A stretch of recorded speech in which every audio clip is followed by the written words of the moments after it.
Hey, good afternoon, everyone. Today is Friday, June 2nd. This is our third episode of Neat Network and Cool Capacity. Almost getting to our summer months here. It's dry, it's hot, it's sunny. It's been a couple weeks since we've seen some rain here. Rick, what's going on with you this week? What happened this week? Anything fun? Anything new? I was touring the great state of Michigan the past couple days. Up there in Plymouth for a team meeting yesterday. Drove up Wednesday. Hung out up there. Had a pretty good meeting there with Rudy and his team, obviously. Got to see a couple of your board members, Eric. Who did you run into? At least one, maybe two. I'm in our meeting, right? So you got Brandon's in there. Mr. Region 7, Nico, is in that team meeting with me.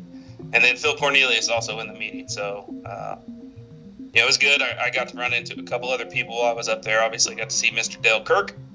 Always fun to see him. We had a lot of laughs yesterday. How's Dale doing?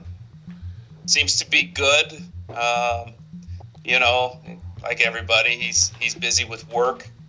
He's trying to source some stuff, get some things done. He goes about 100 miles an hour. So, but good spirits. We had a lot of good laughs, telling stories. Got to hang out with Rudy. Rudy, I think, was part of your board. I don't know if he's still a member or an associate, but always fun to get together, that manager team group, and have some good laughs, some good times. We had a little bit of I don't want to call it an icebreaker because we did it. We set this up last meeting. Paper airplane flying contest. All right. So you get a piece of paper, you make an airplane, you get 3 attempts at throwing it. Whoever flies the farthest, I guess whoever goes the farthest, because some of them skid when they crash, wins. Rudy set it all up, had a nice little prize bag for it. Krista, our HR manager, she was in there. We had a really good time. Dale threw with us. Scott Monteith was watching. Scott Anderson was in there watching. I mean, it was just neat. Okay. But right there in the Plymouth office, we went into the garage area, and if you were curious what the championship paper airplane looks like, I'll go grab it. That would be great to see. And maybe we could describe it too, as well to our listeners. It's fast. Simple, right? I got little kids at home. We just fold some paper airplanes every now and again. We have a little fun with it, and a lot of it was luck. I'll say that, and maybe my reach, But that was a pretty neat one. I think I'm going to take that one with me for my next team meeting, just to do something a little different, have a little fun with it, just break up the monotony of sitting in a meeting and doing the same old. So that's my week in a nutshell. Going forward, a lot going on for me. I'm going to be on the road a bunch. I'm going to plug a couple chapters here, a couple things we got going on. Next Wednesday, be the 7th, is the Michiana chapter's vendor day. I think they do their golf outing as well. So Nico, Florin, and we're going to make the trip over, say hello, do some visiting, check out another vendor show. It's always nice to see how other chapters run theirs, poach some ideas. That's what I do with your guys, Eric. Poach some ideas. You stealing our ideas? Borrowing. We're friends. It's not stealing if we're friends. That's right. Stuff. True story. So, and you have to wait almost a year to figure out what I borrowed from you. So, so me and Nico we're gonna day trip over there and hopefully see some of our Chicago region folks. Be a good time, and some of our vendors. And then for me, I think we're going to try to see the Buckeye chapter vendor show, which is the 28th of this month. Speaking of Buckeye, we're sending Lamont from the fiber team there, since he had won our cable game, so we're sending him there to compete Buckeye, and that should be a good time for him as well. And we're pretty happy because he became a member earlier this week for Great Lakes. That's awesome. Yeah, and I talked to Dan over there. He hit me on LinkedIn with the Buckeye chapter, and he said, hey, if you guys are interested in bringing a team, let me know. We got a spot for you. And I think for Nico and I, it's some good for exposure for Nico being Region 7. He's hosting calls and people are seeing him virtual, but he gets to shake some hands. And I just got fortunate, Nico dragging me with him. Always a good time to hang out with him. I always learn something from the guy. So absolutely, he's full of good ideas all the time. Yeah. Yep. So, I hear that. Outside of that, we've got a safety training coming up for Central Indiana. I believe it's Tuesday the 27th. We're going to host that in person. We got some folks from the Comcast EHS team. They're going to come in and talk some general safety, and then we got Todd Jones from Broner. He's going to come in and do a little bit of show and tell and talk some importance of PPE. He's going to bring in some belts. He's going to talk a little bit about ladder inspections, things like that. Some of the stuff that we should be doing every day, and sometimes we put to the back burner. But I'm looking forward to that one. We've tried to do some safety ones, and they're sometimes hard to launch. And with EHS stepping in there, it sounds like it's going to be a pretty good one. So that's very cool. Register today. I hear that. Yeah. As far as we go, I think I'd plugged this on the last call. We've got Optical Transport Networks 101 with Nokia on the 15th of June. And then following it up at the end of June on the 28th, we've got Pumping the Power of PON and Fiber. I'll kind of stop short of June, especially as we get into our July month. And then we're talking golf at that point. Our golf plans are coming together extremely well. People are signing up and registering. And I was kind of curious, what yours is looking like at this point. So ours is end of September, 21st, I believe, of September. We've just got to save the date out there. I'm working through with the course and the catering to see what our costs are going to be, so we can make sure we have the appropriate amount of pricing put out there. So we can get vendor participation and still maybe put a little money in the bank, send somebody to Expo or something.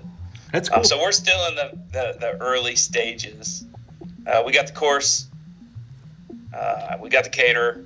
We're just, it being that far out. I mean, I'm not knocking the vendors because they always come through. They're fantastic. But sometimes they don't sign up until 2 weeks before the event. So I've got a little bit of time. Probably in the next week or so, we'll have all our official stuff and our sponsorships out there and messaged out to the chapter and the vendors. So very nice. I do have a question for you. I don't know if this is just a Michigan thing, but Heartland Glen, where we have traditionally golfed at, sold 9 of their holes last year to residential. So we're looking at 27 holes instead of 36. And I'm kind of curious, are you seeing the same kind of commonality throughout the state of Indiana? Do you guys have 18? Do you do 36? How does that work? So ours is an 18. And interesting, it is all homes around our course. And they've built some houses. I don't know that this course has actually sold any ground, but I know they've built some areas out and they had to redesign some holes. So our first year, this will be our 3rd year, I believe, at the same course. And our first year, there was some confusion because it is kind of laid out. It makes sense on a map, right, if you're looking at it, but you cross the road, you go hit these holes, and then you come back and you go past the clubhouse and you drive around. And with them redoing a couple holes, there was some confusion that year. But Windward Golf Course, very nice course. To my knowledge, they haven't sold off any. The year before that, we had a golf course that was turned into a farm and then turned back into a golf course. It just wasn't. It was a fun course. The location wasn't ideal, and that's when we changed it. We used to do it. We would do our vendor show and golf at the same time at the Indianapolis Motor Speedway, which was super awesome. Right, there was a lot going on. The track's right there. Usually cars are running some sort, whether it's NASCAR, IndyCar, but financially was kind of a strain on the chapter. And so we started looking for different locations. And so far, The one we're at, they've accommodated us year after year. Great to work with. Have everything we need. So it's been a good partnership with them, and we look forward to many more there. And hopefully they don't sell off. But I think last year, if I remember right, they were talking about that last year, where they were changing that course you guys had used. Yes. I guess that's part of it. Yes, and throughout southeastern, Michigan, even going up north a little bit, I'm not going to say mid-Michigan, but it was a challenge to find a 36-hole course. So many of them are going down to 27 or 18. That seems to be the trend here. Yeah, well, I mean, maybe people are like me that really just aren't that into golfing. Right. That's why I'm volunteering instead. I'm golfing next week. I'm golfing on Sunday out in Colorado, but for our event, I opt to volunteer. Yeah, and then that's always good to support it, right? Exactly. Go run around, put some fires out, make sure everybody has what they need. So it's good. It's an important part. So, what else is going on, Eric? Before we introduce our special guest, what else you got going on with your chapter, life, anything? Chapter is going good. I think Nick had a conversation with Sam, earlier in the year, and he's like, I think you guys are going to surpass where we finished 2022. And just to be absolutely candid, I mean, I don't think that either Sam or I thought we would be in the position that we're in right now. And to kind of sum it up, I mean, we're 4 months ahead of schedule compared to where we were in 2022, if that makes sense. So that's promising. Not to say we can just go on autopilot to finish the year, but we can coast into the rest of the year between our training hours. We really need to hone in on some of the 501c organizations that we would like to donate to. And then the other piece too will be to cross promote other chapters trainings. Eastern Pennsylvania has one coming up on 10G. I believe that's next month. It's about a month out. I think Frank Eichenlaub is running that one. And so I just got their flyer yesterday. So it's time to hit the ground, with those teamwork points, right? And that's about it from an SCTE perspective. And life's going great. Like I said, it's extremely hot here. It's dry. It's sunny. We haven't seen rain in 2 weeks. But why don't I go ahead and introduce our special guest today? And bring him up here. Give him a good introduction. I'll do my best not to say Eric too many times. But go ahead, fellas. Open it up for him. Well, in that case, it's Eric spelled properly, right, with a C.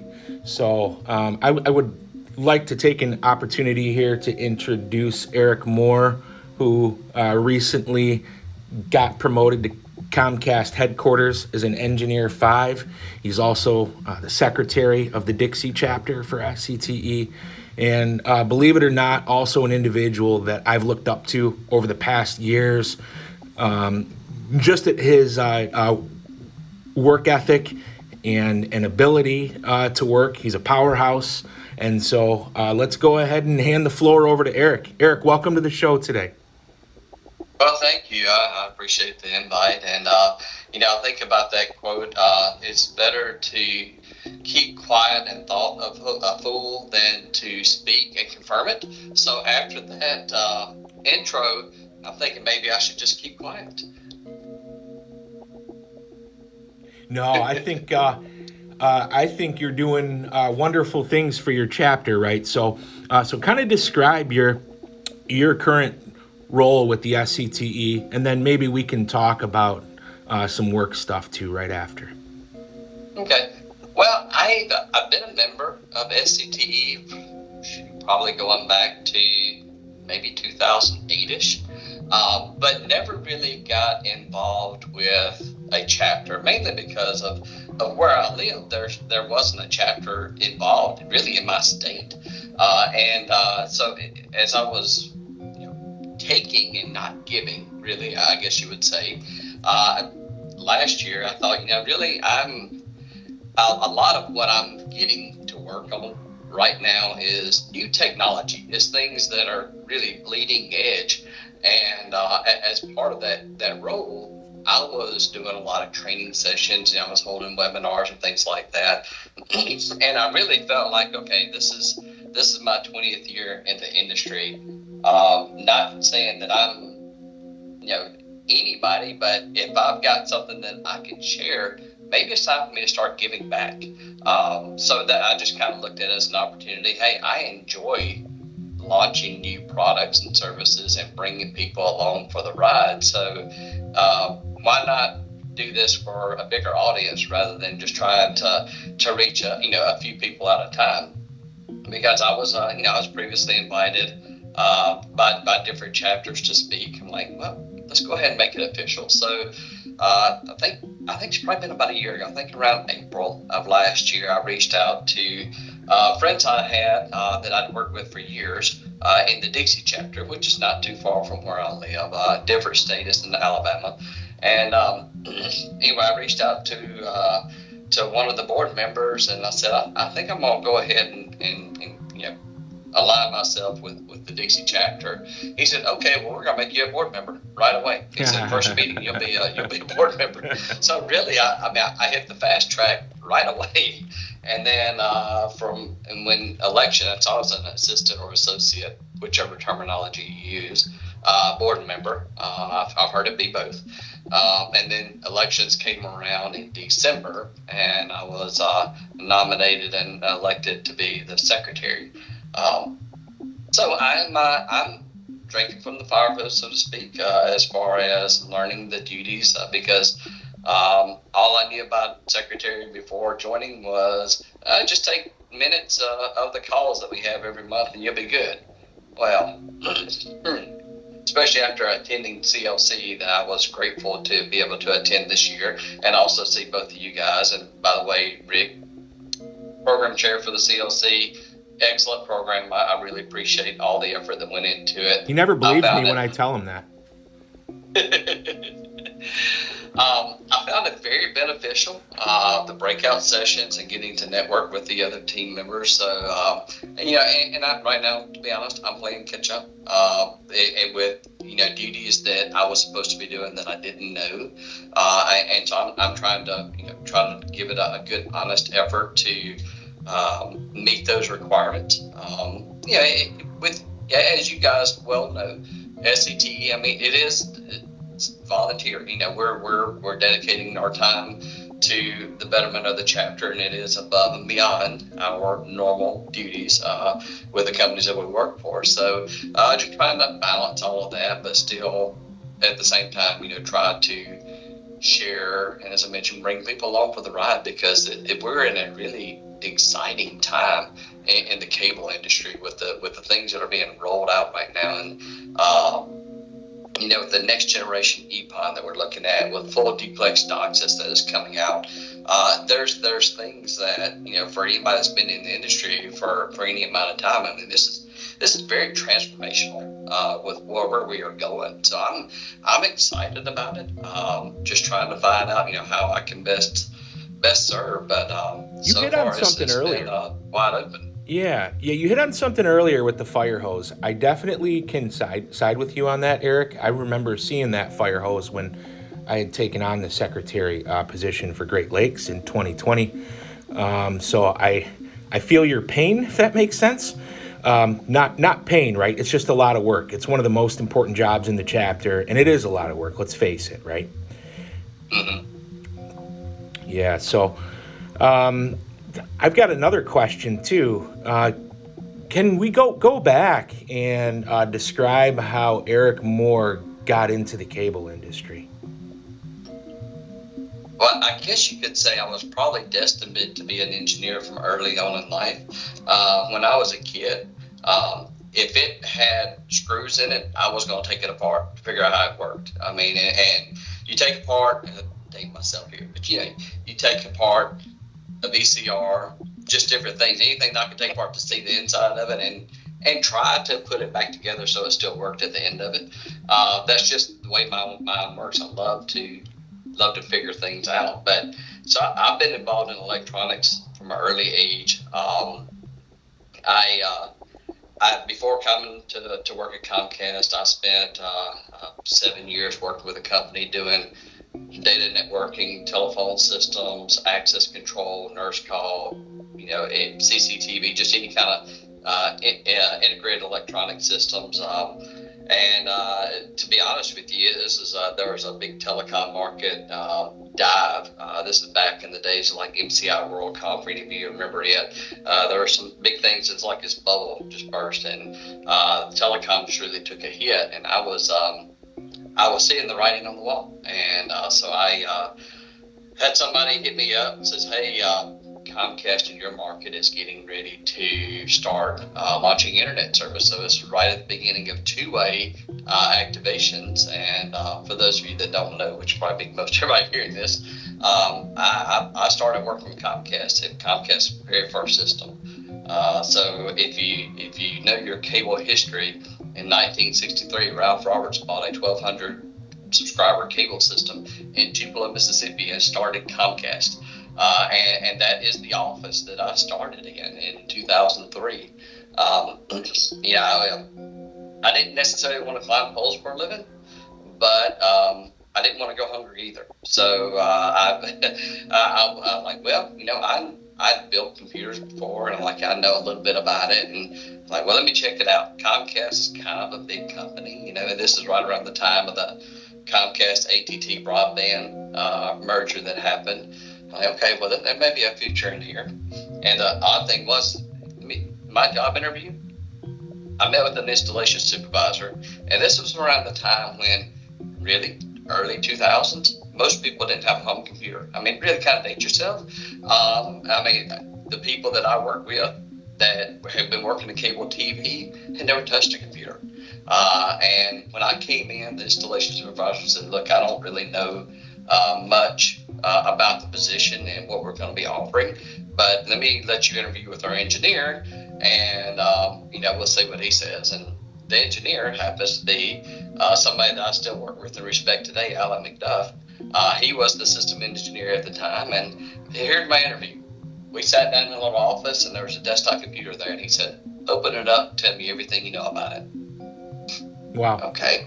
I thought this was interesting, so I opened it up, and here's your processor, here's your power supply, here's where your memory, your video card, and I just told him what I could, the fly by the seat of my pants, the things that I knew. He said, okay, you're hired. I'm like, well, okay, kind of interesting, but anyway, so I started in Comcast when we were just getting internet going in my market. So I spent 3 years as an installation and service. Position came open in the head-in, and the person that was in the head-in requested me. So I'm like, okay, well that's a good thing. So I put in for that position, worked with this individual for about 9 months, and then he transferred to another department, and I was the only head-in tech. And I'd been there less than a year, and I had 3 head-ins and a hub site that I had to manage, and it was 120 miles from one end to the other end. That's some windshield time. So it was interesting, to say the least. So you're used to drinking from a fire hose? I would say that's probably accurate. I was the primary fiber splicer as well, so I did the fiber. I did I had the head ends. I did bring somebody else in to help me with the head ends. A maintenance guy that showed some promise, and I did that for about 6 years. And back up a little bit. I did it for about 4 years, and the general manager at the time called me and he said, hey, you didn't finish college. That's accurate. I went to Mississippi State University for a year. My wife was a high school sweetheart, and we got married, and then realized you couldn't live on love alone. There wasn't enough money for us both go to school and eat. So I'm like, okay, she's smarter than I am. So I dropped out, started working actually with an alarm company doing communications. I actually started then. But so I didn't finish college, and the general manager said, look, Comcast has this program, the Education Assistance Program, would like for you to go back and finish a degree. Okay. All right, I'm all for that, because otherwise I probably would have never been able to do that. And I've been out of school for 15 years. So, okay, this would be interesting. 2 small kids, and I'm going to go back to college. And I did, and I was doing part-time. So while being the fiber splicer, while being the head end tech, I started doing school. I had one course I took during the day, and then our Tuesday, Thursdays, and I had 2 night classes and went from like 5 to 9 p.m. 2 nights a week. And I spent my weekends at the dining room table hitting the books. Dedication, to do everything else. Yeah. So anyway, I ended up getting my degree, graduated with a 3.98 GPA, which is much better than the first go around. I'm not going to tell you what it was the first go around. But anyway, so I finished that, got a network admin degree, and it started opening doors again. A gentleman by the name of Bubba Knight worked in the area. He's been around cable since '82. He had started working for the division and was doing really just trying to go places like wherever the fire was the hottest. Thomas Carroll is who he worked for at the time at Comcast Central Division, and Bubba was just going everywhere and trying to put out fires. And so Bubba came to me and said, "Hey, I need you. Will you consider coming on board? There's going to be some travel involved, a lot of travel involved. But would you come in?" Because Bubba was really, really good at outside plant, sweep, amplifier setup, heat. I put him up against anybody. And then I had the head-end experience. So we joined together as a team, and for the next 10 years almost, we spent traveling across the 13-state footprint for Comcast, and we would analyze links from the head-end to the tap. So I would work primarily with the head-end guys. We'd look at, transmitter drive levels, optical levels, how they did their combining, all kinds of things within the head-end. And then Bubba would be in the field working with the maintenance techs and node optimization. And sometimes we'd both be in the head-end, sometimes we'd both be in the field, and really got a lot of exposure. Yeah, you've got a name here, Eric. Did you spend some time in Indiana too? I know you spent time in Michigan. I made like one or two sachets through Indiana. I went through Mishawaka and St. Joe like one day, and then at another point I came into Indianapolis when I went to Speedway, because Speedway was one of the early sites where we launched Remote Find, which Speedway, for those listening, is right outside the Speedway, the Indianapolis 500 Speedway. That's the reason they call the hub that. So I made a trip through there in Castleton to the master head in there. Really nice facility. But really it's our region in that area, for the most part, ran pretty well. And I hate to say it, but we were sent where the fires were the hottest. And typically it was in different markets. I'm not going to call them out, but it was in different markets. Out of respect for those, because there's multiple reasons why that could be. But yeah, we did a lot. There were sometimes I would travel 3 weeks out of the month, Monday through Friday. Taking 60, 70 flights a year across the areas. I spent 16 weeks in Miami one year. 16 separate trips. It wasn't 16 weeks solid, but 16 separate trips across the year, looking at how we can improve things there. So, but what I learned is when you're in your area, what happens in your area and how things are done in your area. When I was able to start traveling, I was able to see what people were doing good in certain areas, and then bring that to people who were struggling. And it's not like I was smarter than anyone else. I've just been exposed to more. And like, hey, we have the same issue over here. Let me tell you what they did to fix it. And I'm so grateful for that experience, which kind of continued to open doors. And really, I worked for the division office for 10 years. No, longer than that. I started in 2011, so almost 12 years. And opportunity came for me to join the national team. Frank Icolov, who you mentioned earlier, someone on his team reached out to me in December, said, "Hey, we got a position, I'd like for you to put in for it." So I did.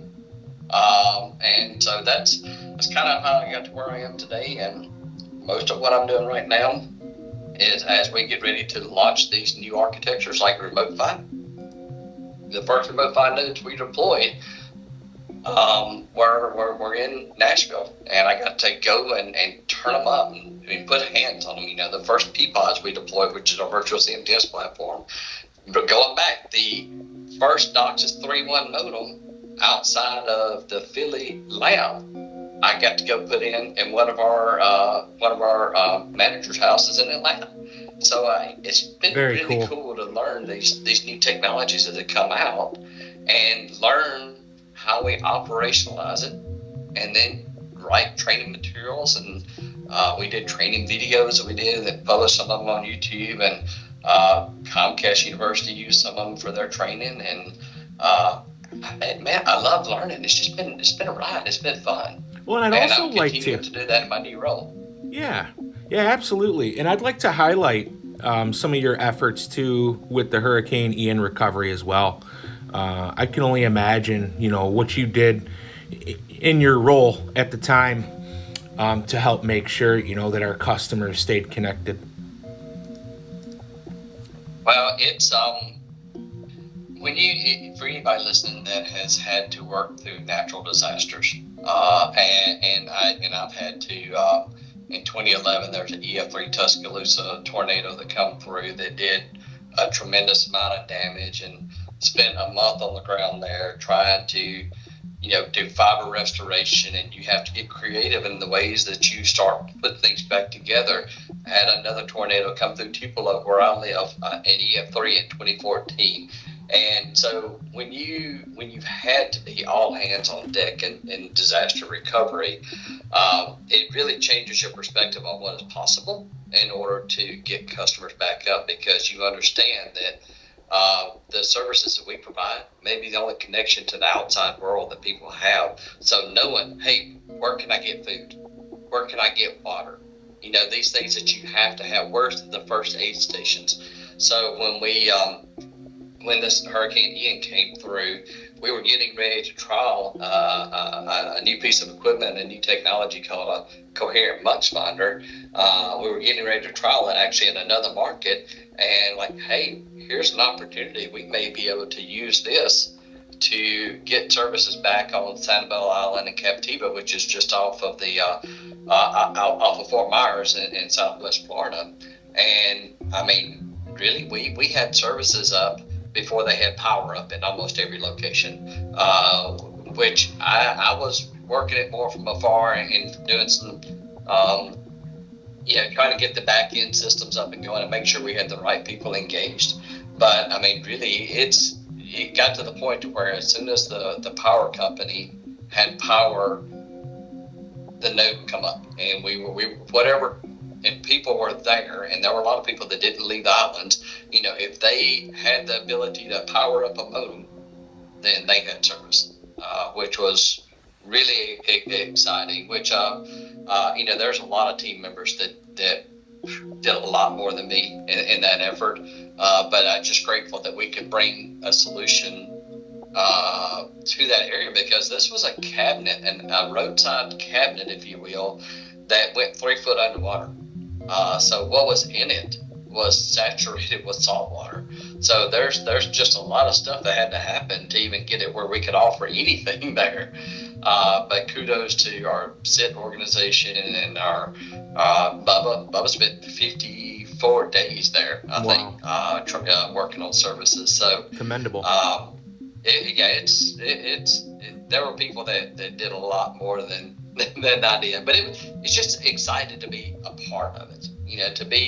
To be a piece of something that can help get people back to some sense of normalcy after something like this happens. Absolutely. Well, it's interesting, right? You don't necessarily think how important the internet is. a lot of us take it for granted that it's going to be on, and it brings that natural disaster or major storm event or something like that to really kind of cripple you. And I'll tell you, my kids, and I've got younger kids, and the power goes out, the internet's out, we're losing our minds. You know, we're turning light switches on for hours, and this is not doing anything. You know, but no, it's awesome to see, and just Comcast in general, when there is a major event, how many people from all over the place, you know, kick in there, you know, text and drive from all over to go help. Guys working from afar, managing projects and things like that to get people back on. It says a lot about the company and the people at the company. You know, it was interesting. You were talking about Bubba, and then Speedway Project. That was under the XNet, right? Mm-hmm. So that was my old footprint. That was my team at the time. It's super neat for me, right, to be a supervisor at the time and go through that, you know, technology change. All the folks that were part of that, you know, from division, and yeah, you know, that was kind of some of my first dealings with Thomas Carroll. Phenomenal guy. But no, just neat to hear that come back up. Brings back some good memories for me and some fun we had at the front of that technology. And it's awesome to hear you talk about your role and how in front of it you've been, right? Because not everybody gets to see that piece. Sometimes it's after it's deployed, or it's been deployed for years somewhere else, and you hear about it. And you know, I think that's some of us. That's for me. You know, that technology piece, that ever changing. How do we get better, faster? That's the reason I'm here. You know, and another thing that caught me, you know, thinking back was, you said the VCR. So I'm old enough to remember VCR, and I'll tell a secret. Eric probably knows this. So my grandfather had a small cable company, and at one time our Channel 3 modulator was just a VCR, because that's all we could afford. So, and it works still. I mean, you can put a tape in it and broadcast whatever movie you wanted, you know. But yeah, so it's interesting. It's neat to hear your story. I know you. I've seen you on calls. We've chatted, but definitely for me, I really appreciate all the insight to it. For your secretary role, all three of us have been secretaries. I was thrown into it on a No Chapter Left Behind. And it is a little bit overwhelming, but I would say now, you know, with getting to be part of some of the national committee stuff, and I've held everything but treasurer. I'm sure my time's soon for that role, but for me, that was a huge step for my progression in SCTE, was learning kind of the ins and outs of it through that role, you know. And it is a little bit more than, you know, we think it is in the beginning, but I would say to anybody, if you're in that secretary role, if you have that opportunity to be a secretary for one of the chapters, embrace it. It's a highlighted position. Your first year, you know, you're getting your feet under you, and then that second year is typically a breeze. Or at least in my experience, that's what it was. Well, it was, yeah, I kind of come into it blind, and the previous secretary is now our president, Richard Barnowski, and he's like, "Oh yeah, you got this, be a breeze for you, you know." And like, I didn't know what I didn't know. I'm like, okay, I'll do it. And it's not that I regret it at all. I agree with what you're saying, that it gives you greater insight, and you know, why we're doing some of it, you know, all of the things, the goals we're trying to meet. Make sure we get proper reporting so everybody's getting credit for it. There's a lot going on, and the CLC really helped me a lot to you know, get ideas on how we can do different things. So I really appreciated the opportunity to get to go to it. I do think a lot of SCTE. You know, we're struggling with trying to, you know, get the right doors opened up so we can grow our membership, and not necessarily for numbers' sake, but to grow our influence. I mean, we have a lot of information that is available that will help technicians in their progression, but just trying to figure out the best way to to work with local leaders to get a foot in the door to just tell people about it. So we're learning. Like I said, I'm still new to a chapter organization, so I'm just playing catch up at this point. Now, Eric, well, I think they. Sorry, fellows. Go ahead. All right. I was going to let you go ahead. For the chapter trainings, do you guys do a lot of double chapter branded training, or do you do a lot of watch parties as well for other chapters? What does that look like for Dixie right now with training? We are partnering with other chapters. So if we're putting it on, we do invite. We have, I don't want to say sister chapters, but there are some. I know the Florida chapter with Ryan Countryman, which is a former Comcaster. We work partnered with.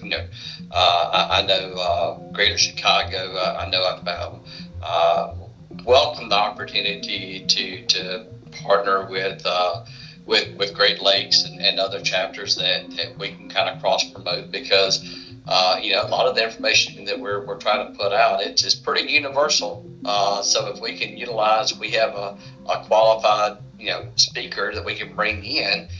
If we can open doors and cross pollinate, I'm perfectly happy with that. And the person that is taking lead with our training within the Dixie organization, he really does reach out to other chapters. I think we're still trying to get a better affiliation with the other chapters, so we can cross promote. So that's part of what some of the things I've been exposed to that I'm trying to bring to the table. Just like looking at how other chapters, I know Rick mentioned earlier, kind of borrowing some things that you were doing as far as, hey, we I have no problem if you're doing something that is successful, saying, hey, is that something we can implement here? So I'm all about the cooperation. It just, like I said, me being new, fairly new to it, I don't know how much of it has been done prior to my engagement. Yeah, that makes a lot of sense. I'm kind of curious, what's next for Eric Moore in life?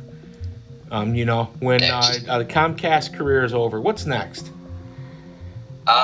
Travel. I'm going to do my best to spend my kids' inheritance. My boys are currently 25 and 23. My 25-year-old, he's an engineer with Florida Power Line in Miami. My 23-year-old, he's married, lives in Atlanta, works for Comcast. He works in the Central Division office. They're debt-free from college. They are completely off the payroll. They are on their own, fully independent, and that's the way we raised them to be. And as such, I don't expect them to depend on an inheritance from me. My wife and I love to travel. So far, we've been to, I think, 11 or 12 different countries. Just got back from Scotland earlier this year. And we really enjoy traveling. So that's going to be my thing. I really want to go and experience more of this world. I don't know, when you I mentioned earlier, getting exposed to different things in my work life, but there is so much this world has to offer, literally, as far as we're a fairly young country. I mean, in 1776, we're a young country, and then you go to places like Italy, Israel, Jordan. You go to these places to where they have thousands of years of culture, and you get to see that and experience that, and it's completely different. And you really, in some places, I've been to some places that Ecuador, the Yucatan Peninsula, in Mexico, and some very impoverished areas. Ecuador, isn't their official currency Bitcoin? Didn't they adopt Bitcoin as their official? Am I thinking of the right country? I don't know. Okay, yeah. I haven't heard that, but you go to some places that are less fortunate, and you really have a greater appreciation of what you do have. So it's both ways. There's a greater appreciation for the greater world, but also an appreciation of what we have within our own world. But that's me, man. My wife and I, have bags, we'll travel. Doesn't take much of a urging for us to go somewhere. Eric, favorite place? Favorite place or favorite location? Place you've ever traveled, yeah. Ooh, favorite place. Let me take a minute here. Let's think about that.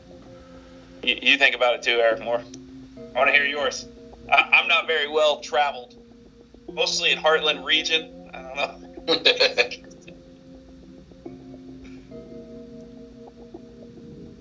I've got, well, fellows, I mean, when I was thinking, inside the U.S., love the state parks and that's the national parks.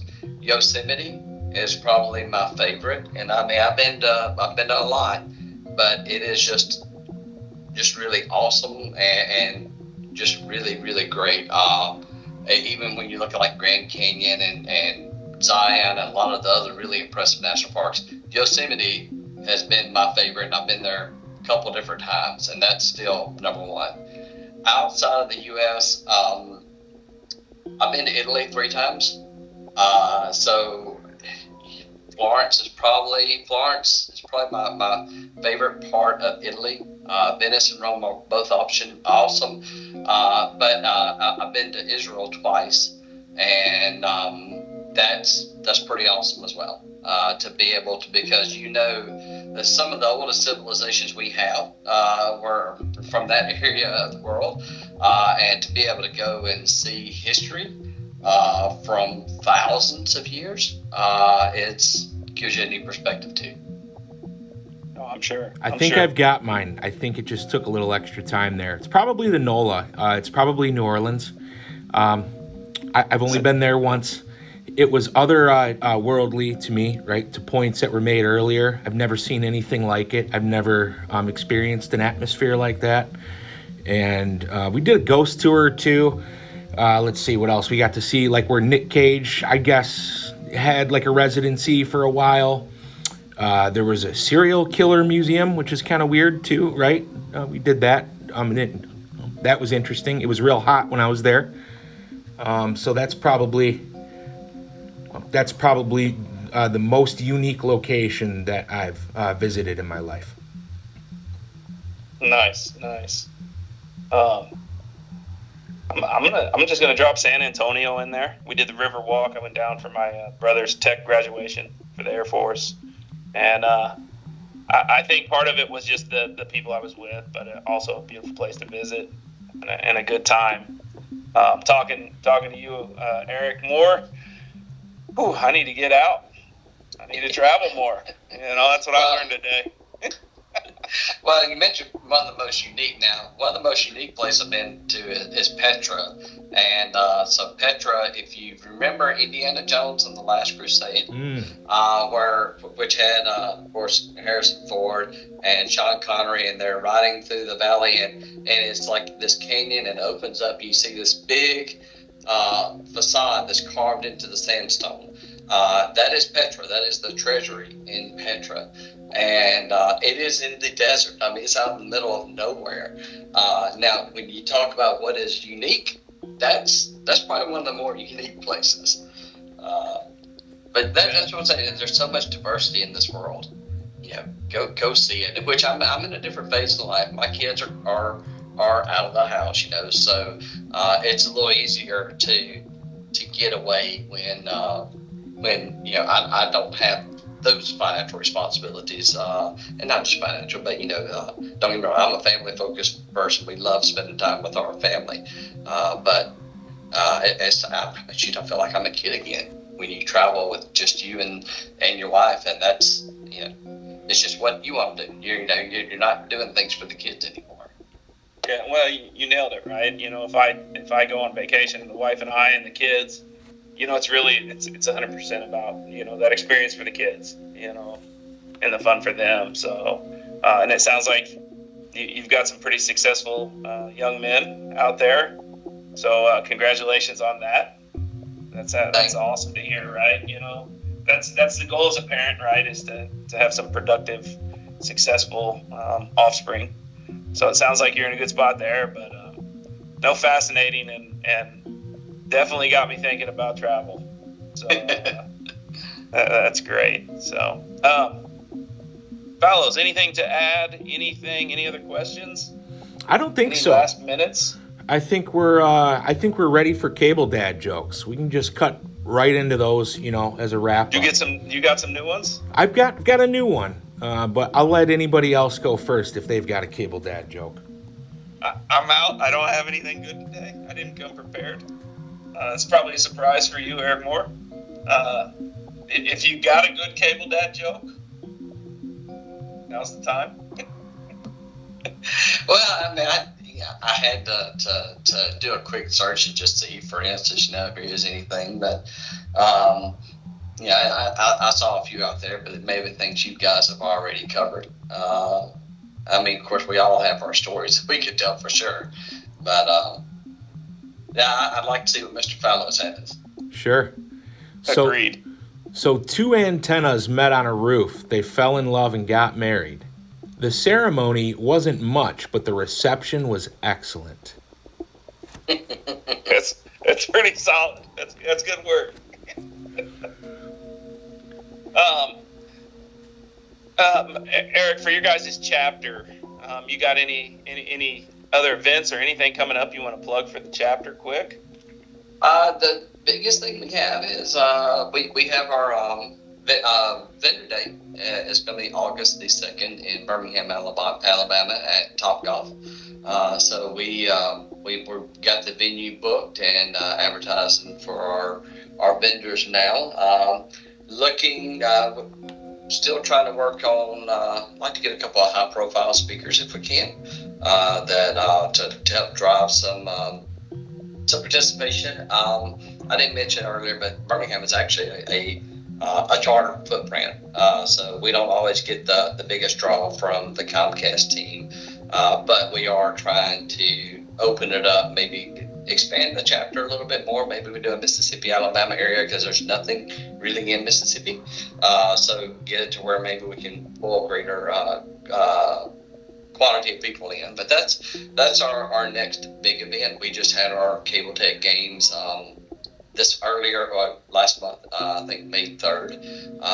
Had a decent turnout for it. It was always fun. I run the Cable Tech Jeopardy games because I used to be a Comtech Jeopardy participant, and so I always enjoy that part of it. So, but it's always fun to see technicians come through and really, either there's brand new exposure to something, they've never done it before, or it's an old cable dog that comes in and kind of struts his stuff. Either way, it's exciting to see it. Very cool. Absolutely, and usually smiles on faces. They're having fun. It's sometimes from the tech's perspective, they get out of the field and have a little fun and maybe win a medal, right? So yeah, that's what it's all awesome. about. Yeah, definitely. Any last thoughts? From either of you two? I think I'm good. I would say, Mr. Moore, definitely a pleasure to have you on. Great things happening both in the organization with Comcast, and then sounds like really good things going on with your chapter down there. So keep up the good work. If you still need that high profile speaker, we send Mr. Fallows down for you. We'll figure a way to get him there, and we'll get him up in front of that crowd. He loves to talk in front of a crowd. So. I do. Yeah. No, I'm getting better at it.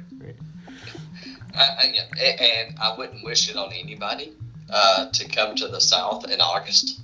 I'm going to tell you, I grew up here, and July, August are definitely the warmest times to be here.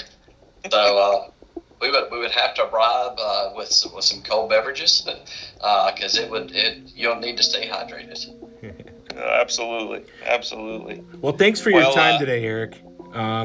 It's been our pleasure. And I'm sure, this was good for you today as well. And we really appreciate you being on the show today. Well, thank you for the invite. This is something different from what I would normally be doing at this time during a Friday. It was fun. I enjoyed it. Yeah. Well, thanks again. Great to hear from you. Great to get to know you better, and maybe we'll follow up with you after your vendor show. See how that went. Maybe we'll dial you in one day and just ask how the show went. Try to keep in touch that way. So Sounds good. All right, All right, thanks to gentlemen. everyone for listening. absolutely, everybody have a good weekend, and we'll catch you guys next time. Thanks.